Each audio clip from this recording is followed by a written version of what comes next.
अस्सलाम वालेकुम प्यारे दोस्तों, कैसे हैं आप सब। उम्मीद करती हूँ आप सब खैरियत से होंगे और खुश होंगे।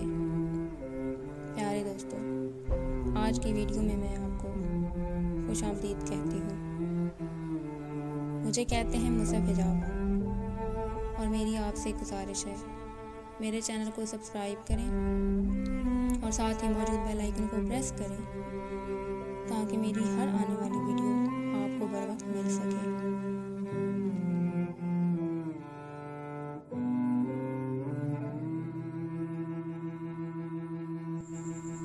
कभी किसी इंसान को इतनी तकलीफ़ नहीं देनी चाहिए कि उसे वो तकलीफ़ बर्दाश्त करते करते सब्र आ जाए, क्योंकि जब इंसान को सब्र आ जाता है ना, तब इंसान खामोश हो जाता है, और जब एक इंसान खामोश हो जाता है ना, तो तब मामला दो इंसानों के दरमियान से निकल जाता है।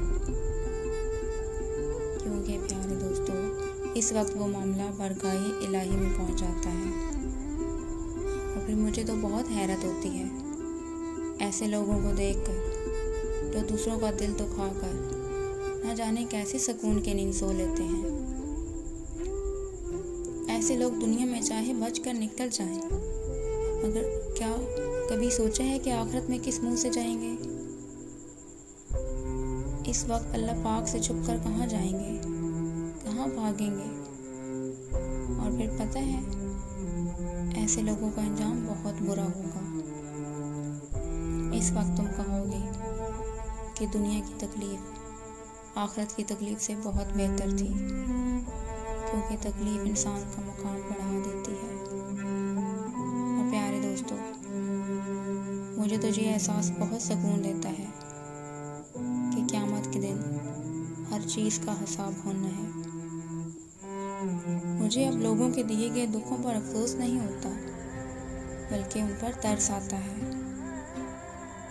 जब ये ज़िंदगी और वो ज़िंदगी सभी इसकी अमानत है, तो फिर हमें करना भी वही चाहिए जो हमारे अल्लाह पाक की मर्ज़ी हो। प्यारे दोस्तों, इंसान का अख्तियार ना सांस पर है और ना ही अपनी तकदीर पर, लेकिन अगर उसकी मर्ज़ी में अपनी मर्ज़ी शामिल कर दी जाए ना, तो राहत तुम्हारा मुकद्दर बन जाएगी।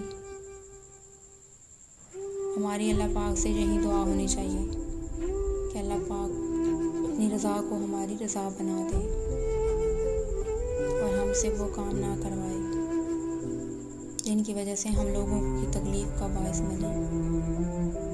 हमसे वही काम करवाए जिनमें उसकी रज़ा शामिल हो।